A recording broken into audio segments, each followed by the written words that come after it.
Hello guys, welcome to John academy. This is Shahul John. आज हम पढ़ने जा रहे हैं क्लास 8th का चैप्टर 3 जिसका नाम है हमें संसद क्यों चाहिए। प्रीवियस चैप्टर को आप प्लेलिस्ट में चेक कर सकते हैं। पढ़ाने से पहले मैं आपको बताना चाहता हूँ, अगर आप किसी भी क्लासेस के पीडीएफ नोट्स, वीडियो लेक्चर्स चाहते हैं तो प्ले स्टोर से जॉन एकेडमी की ऐप को डाउनलोड करना ना भूलें, जहाँ पर आपको बहुत ही लोएस्ट प्राइस पे बहुत तरीके के कोर्स आपको यहाँ दिख जाएंगे, चाहे वो कॉम्पिटिटिव एग्ज़ाम के लिए हो, चाहे वो स्कूलिंग के लिए हो, या आपकी यूनिवर्सिटी के लिए हो।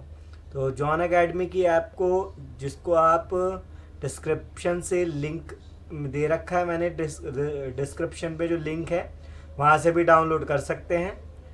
स्टार्ट करते हैं हम चैप्टर 3 को, जिसका नाम है हमें संसद क्यों चाहिए। संसद का मतलब आपको पता ही होगा। संसद के दो अंग होते हैं, लोकसभा और राज्यसभा। और संसद की आवश्यकता क्यों होती है, इस चैप्टर में हम पढ़ने जा रहे हैं। लोगों को फैसला क्यों लेना चाहिए। जैसा कि हम जानते हैं, भारत 15 अगस्त 1947 को आज़ाद हुआ। कब आज़ाद हुआ? भारत 15 अगस्त 1947 को। इस आज़ादी के लिए पूरे देश की जनता ने एक लंबा मुश्किल संघर्ष चलाया था। इस संघर्ष में समाज के बहुत सारे तबकों की हिस्सेदारी थी। तरह तरह की पृष्ठभूमि के लोगों ने इसमें भाग लिया। वे स्वतंत्रता, समानता तथा निर्णय प्रक्रिया में हिस्सेदारी के विचारों से प्रेरित थे। औपनिवेशिक शासन के तरह लोग ब्रिटिश सरकार से भयभीत रहते थे। जब आपको ये याद रखना है कि भारत कब आज़ाद हुआ, 15 अगस्त 1947 को आज़ाद हुआ। उस समय में आपको पता ही है, ब्रिटिशर्स का राज था भारत के अंदर। और आगे बढ़ते हैं हम। और 1885 में भारतीय राष्ट्रीय कांग्रेस ने की स्थापना हो गई थी एओ ह्यूम द्वारा। और उसने मांग करी, कांग्रेस सरकार ने मांग की, विधायिका में निर्वाचित सदस्य होने चाहिए और उन्हें बजट पर चर्चा करने एवं प्रश्न पूछने का अधिकार मिलना चाहिए।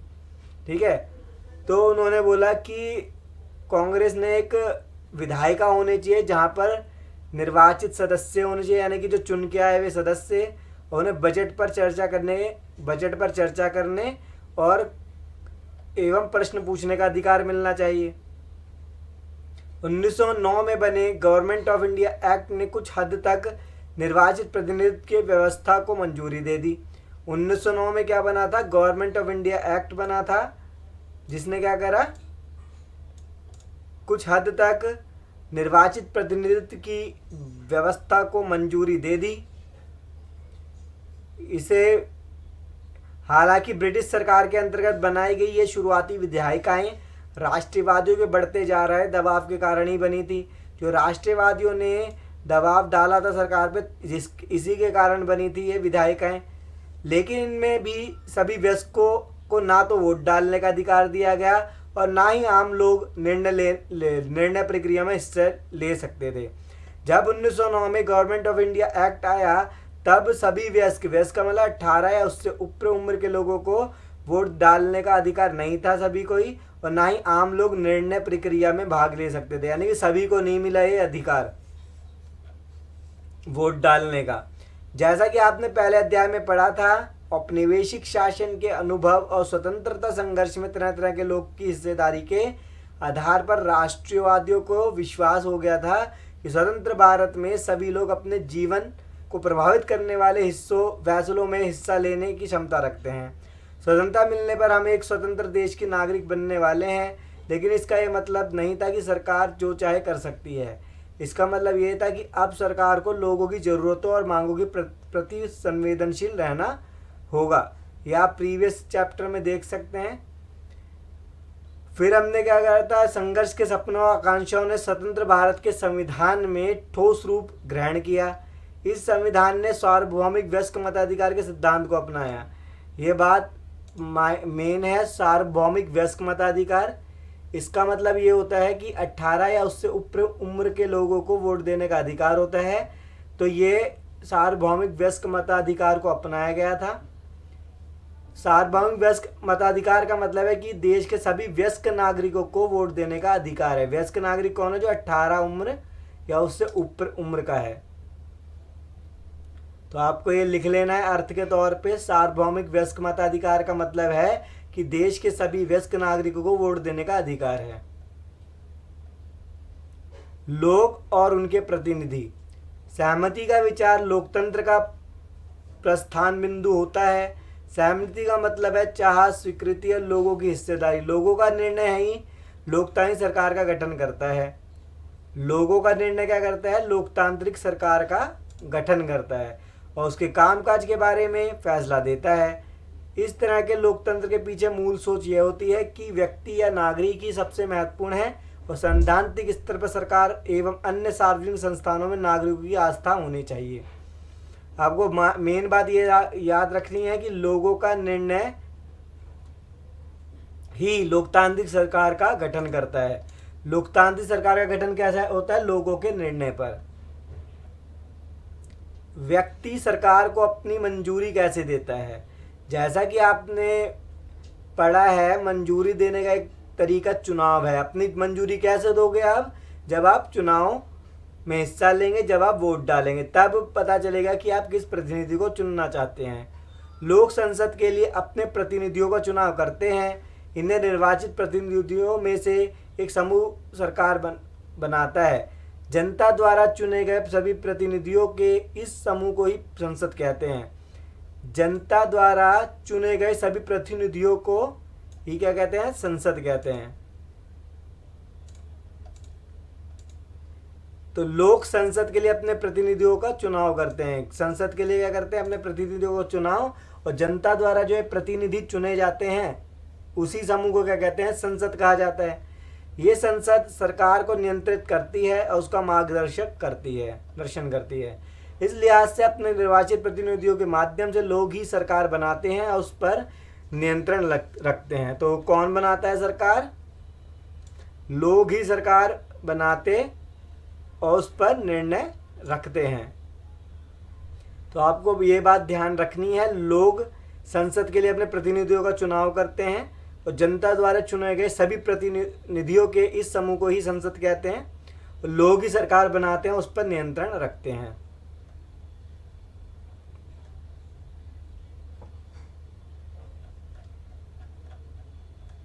यह है हमारा पार्लियामेंट यानी कि संसद। भारतीय संसद के सर्वोच्च कानून निर्मात्री संस्था है। इसके 2 सदन हैं। आपको याद रखना है, लोकसभा, राज्यसभा। संसद के 2 अंग होते हैं। कौन से? लोकसभा और राज्यसभा। राज्यसभा में 245 सदस्य होते हैं और देश के उपराष्ट्रपति राज्यसभा के सभापति होते हैं। ठीक है, तो राज्यसभा में कुल कितने सदस्य होते हैं? 245। और देश के उपराष्ट्रपति राज्यसभा के सभापति होते हैं। राज्यसभा का सभापति कौन होता है? उपराष्ट्रपति। लोकसभा के कुल 545 सदस्य होते हैं और इसकी अध्यक्षता लोकसभा अध्यक्ष करते हैं। और लोकसभा की अध्यक्षता कौन करता है? लोकसभा अध्यक्ष। आपको ये बहुत मेन बातें हैं कि संसद के 2 सदन है, राज्यसभा, लोकसभा। राज्यसभा के सदस्य 245 और देश के उपराष्ट्रपति जो होता है वो संसद का यानी कि राज्यसभा का, संसद के अंग राज्यसभा का सभापति होता है। और लोकसभा में कुल 545 सदस्य होते हैं। इसकी अध्यक्षता लोकसभा करता है। तो इसकी अध्यक्षता कौन करता है? लोकसभा। संसद की भूमिका। और संसद की भूमिका क्या होती है? आज़ादी के बाद गठित की गई भारतीय संसद लोकतंत्र के सिद्धांतों में भारतीय जनता की आस्था का प्रतीक है। ये सिद्धांत निर्णय प्रक्रिया में जनता की हिस्सेदारी और सहमति पर आधारित शासन। हमारी व्यवस्था में संसद के पास महत्वपूर्ण शक्तियां हैं क्योंकि जनता का प्रतिनिधित्व करती है। लोकसभा के लिए भी उसी तरह चुनाव होते हैं जिस तरह विधानसभा के लिए चुनाव होते हैं। ठीक है, तो जैसे लोकसभा के लिए चुनाव होते हैं वैसे विधानसभा के लिए होते हैं। आमतौर पर लोकसभा के लिए 5 वर्ष में चुनाव कराए जाते हैं। आपको ये ध्यान रखना है, लोकसभा के लिए 5 साल में चुनाव करवाए जाते हैं। जैसा कि पृष्ठ 45 में प्रत्येक निर्वाचन क्षेत्र से एक व्यक्ति को संसद में भेजा जाता है। चुनाव लड़ने वाले उम्मीदवार आमतौर पर विभिन्न राजनीतिक दलों के सदस्य होते हैं। प्रत्येक निर्वाचन क्षेत्र से एक सदस्य को कहाँ भेजा जाता है? संसद में।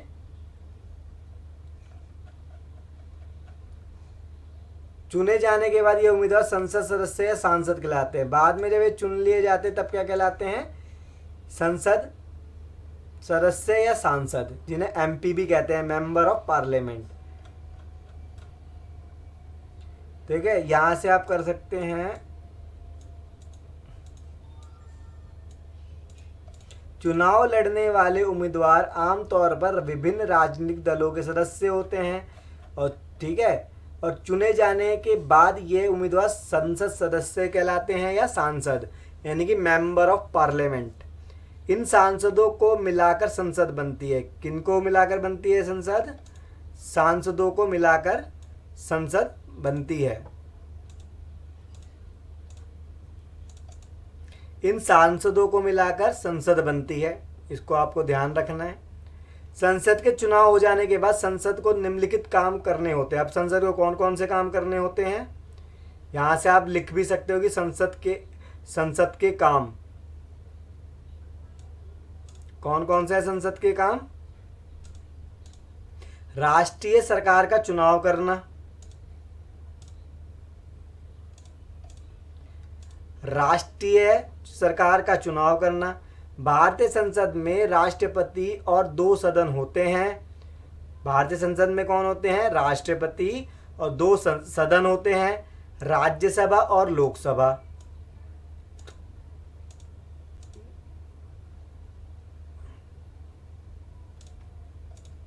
ठीक है, लोकसभा चुनाव के बाद सांसदों की एक सूची बनाई जाती है। इससे पता चलता है कि किस राजनीतिक दल के कितने सांसद हैं। यदि कोई राजनीतिक दल सरकार बनाना चाहता है तो उसे निर्वाचित सांसदों में बहुमत प्राप्त होना चाहिए। यदि कोई राजनीतिक दल सरकार बनाना चाहता है तो उसे निर्वाचित सांसदों में बहुमत प्राप्त होना चाहिए। अगर कोई पॉलिटिकल पार्टी एक अपने यदि कोई राजनीतिक दल सरकार बनाना चाहती है, क्या बनाना चाहती है? सरकार, तो उसे निर्वाचित सांसदों में जितने भी मेंबर ऑफ पार्लियामेंट में थे उसमें उसको बहुमत मिलना चाहिए। बहुमत मतलब मेजॉरिटी होनी चाहिए। क्योंकि लोकसभा में कुल 543 निर्वाचित सदस्य और 2 मनोनीत सदस्य होते हैं। इसको आपको लिखते रहना है साथ के साथ। इसलिए बहुमत हासिल करने के लिए लोकसभा में किसी भी दल के पास कम से कम 272 सदस्य होने चाहिए। अगर बहुमत यानी कि जीता हुआ कब माना जाएगा? जब उसके, ये पॉइंट है आपके लिए, ये राष्ट्रीय सरकार का चुनाव करना। भारतीय संसद में राष्ट्रपति और 2 सदन होते हैं, राज्यसभा लोकसभा। और अगर राजनीतिक दल को कोई सरकार बनानी है तो सांसद का बहुमत होना चाहिए, मेजॉरिटी होनी चाहिए। और लोकसभा में 543 निर्वाचित सदस्य, जिसमें से कि 2 मनोनीत सदस्य होना चाहिए। इसलिए बहुमत हासिल करने के लिए लोकसभा में किसी भी दल के पास अगर बहुमत मिलता है तो बहुमत के लिए कितने वोट होने चाहिए? कितने दल में कितने होने चाहिए सदस्य? 272। लोकसभा में किसी भी दल के पास 272 सदस्य होने चाहिए, तभी वो जीता हुआ माना जाएगा। संसद में बहुमत प्राप्त करने वाले दल या गठबंधन का अंग नहीं होने वाले सभी राजनीतिक दल विपक्षी दल कहलाते हैं। अगर जिन्होंने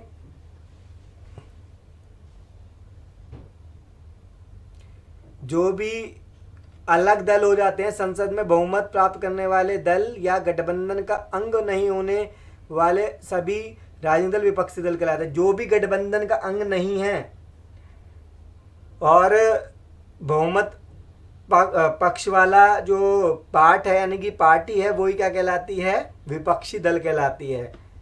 ठीक है, जैसे कि बीजेपी का भी विपक्षी कौन है? भारतीय राष्ट्रीय कांग्रेस। तो आपको एक पॉइंट में लिखना है, 1 हो गया, ये 2, 3, 4। कार्यपालिका का चुनाव करना लोकसभा का महत्वपूर्ण कार्य है। कार्यपालिका का चुनाव करना लोकसभा का महत्वपूर्ण कार्य है, जैसा कि आपने पहले अध्याय में पढ़ लिया था।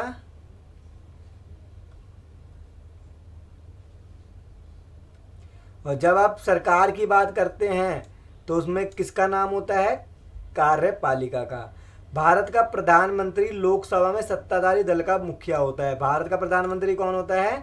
सत्ताधारी दल का मुखिया। यानी कि जैसे कि आपको यहाँ बताया था, जिसके ज़्यादा सीटें सदस्य होंगे वो ही क्या बनाएगा अपनी सरकार, तो वो उसका हेड कौन होता है? प्रधानमंत्री। प्रधानमंत्री अपने दल के सांसदों में से मंत्रियों का चुनाव करता है, जो प्रधानमंत्री के साथ मिलकर फैसलों को लागू करते हैं। ये मंत्री, अब प्रधानमंत्री क्या करेगा? प्रधानमंत्री अपने दल के सांसदों में से मंत्रियों को चुनाव करता है। अब प्रधानमंत्री क्या कर रहा है?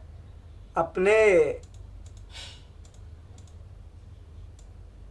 जो उसके पार्टी के मेंबर थे, प्रधानमंत्री अपने दल के सांसदों में से मंत्रियों का चुनाव करता है। जो भी उसके सांसद के मंत्री उनको चुनाव करता है। किस में करता है? किसी को बना देता है मंत्री, वो स्वास्थ्य, शिक्षा, वित्त, जो स्वास्थ्य मंत्री, किसी को शिक्षा मंत्री और किसी को वित्त मंत्री बना देता है। हाल के सालों में काफ़ी बार किसी एक राजनीतिक दल को बहुमत नहीं मिल पाया, जो कि सरकार बनाने के लिए एकदम ज़रूरी है। ऐसी सूरत में कई राजनीतिक दल मिलकर एक संगठन गठबंधन सरकार बना लेते हैं और साझा मुद्दों पर काम करते हैं।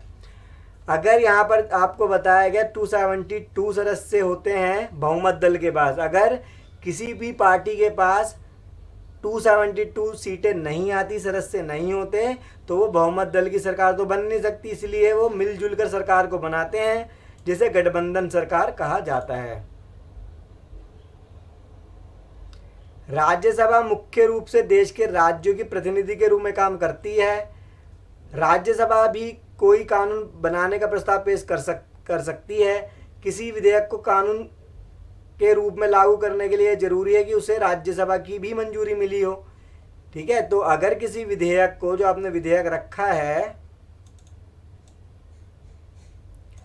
अगर उसे कानून का रूप लेना है किसी भी विधेयक को, तो राज्यसभा से मंजूरी मिली होनी चाहिए।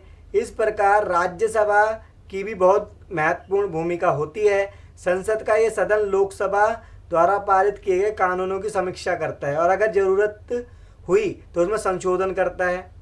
तो क्या करता है? संसद का ये सदन लोकसभा द्वारा पारित किए गए कानूनों की समीक्षा भी करता है। समीक्षा मतलब जांच करता है, और अगर ज़रूरत हुई तो उसमें संशोधन भी करता है। कौन करता है? राज्यसभा। राज्यसभा के सदस्यों का चुनाव विभिन्न राज्यों की विधानसभाओं के निर्वाचित सदस्य करते हैं। कौन करते हैं उसका चुनाव? राज्यसभा के सदस्यों का चुनाव विभिन्न राज्यों की विधानसभाओं के निर्वाचित सदस्य करते हैं। तो राज्यसभा के सदस्यों का चुनाव कौन करता है? राज्यों की विधानसभाओं के निर्वाचित सदस्य। राज्यसभा में 233 निर्वाचित सदस्य होते हैं, और ये तो लिख ही लेना है आपको कि 233 निर्वाचित सदस्य होते हैं राज्यसभा में, और 12 सदस्य राष्ट्रपति की ओर से मनोनीत किए जाते हैं। इतनी बात आपको समझ आ गई होगी। फिर नेक्स्ट है सरकार को नियंत्रित करना, मार्गदर्शन देना और जानकारी देना। जब संसद का सत्र चल रहा होता है तो उसमें सबसे पहले प्रश्नकाल होता है। आपको सीरियल वाइज याद करने हैं। सबसे पहला कौन सा होता है? प्रश्नकाल होता है। प्रश्नकाल एक ऐसा महत्वपूर्ण व्यवस्था है, इसके माध्यम से सांसद सरकार के कामकाज के बारे में जानकारी हासिल करते हैं। इसके जरिए संसद कार्यपालिका को नियंत्रित करती है। सवालों के माध्यम से सरकार को उसकी खामियों के प्रति आगाह किया जाता है। इस तरह सरकार को भी जनता के प्रतिनिधियों यानी सांसदों के जरिए जनता की राय जानने का मौका मिलता है। सरकार से सवाल पूछना किसी भी सांसद की बहुत महत्वपूर्ण जिम्मेदारी होती है। लोकतंत्र के स्वस्थ संचालन में विपक्षी दल एक अहम भूमिका अदा करते हैं। वे सरकार की नीतियों, कार्यक्रमों की कमियों को सामने लाते हैं, अपनी नीतियों के लिए जन समर्थन जुटाते हैं। यहाँ से फिर देखते हैं, जब संसद का सत्र चल रहा होता है तो उसमें कौन सा होता है? पहले प्रश्नकाल होता है। प्रश्नकाल एक महत्वपूर्ण व्यवस्था है।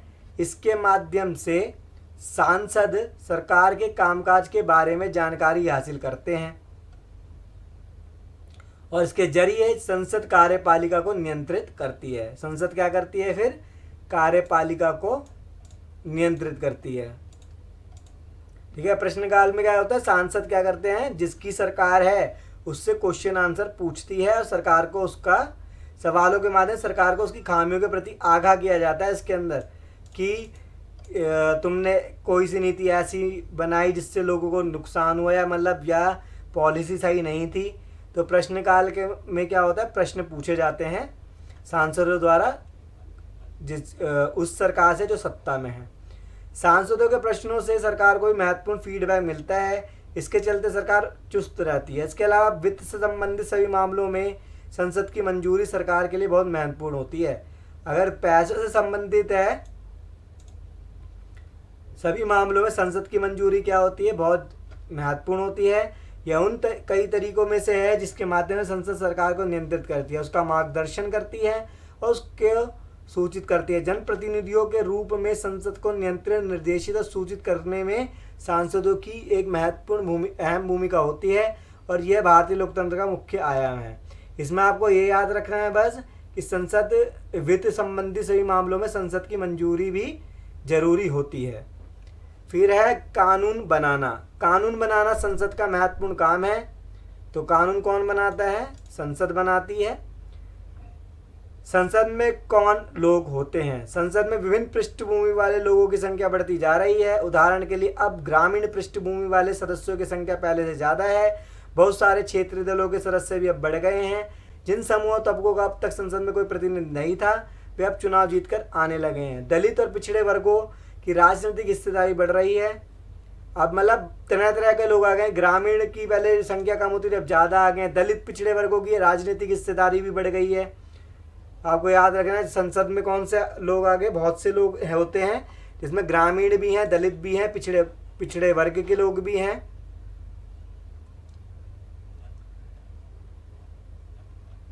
ठीक है, इसमें भी आप देख सकते हो कब कब उनकी जनसंख्या बढ़ी है। संख्या देखने में आएगी। प्रतिनिधित्व मूलक लोकतंत्र अपने समाज को पूरे तौर पर सही ढंग से प्रतिबंधित नहीं कर सकता।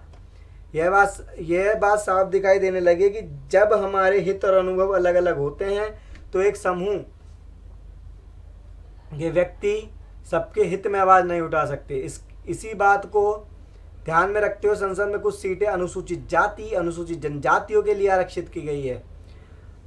ठीक है, तो जब हमारे हित और अनुभव अलग अलग होते हैं तो एक समूह के व्यक्ति सबके हित में आवाज़ नहीं उठा सकते।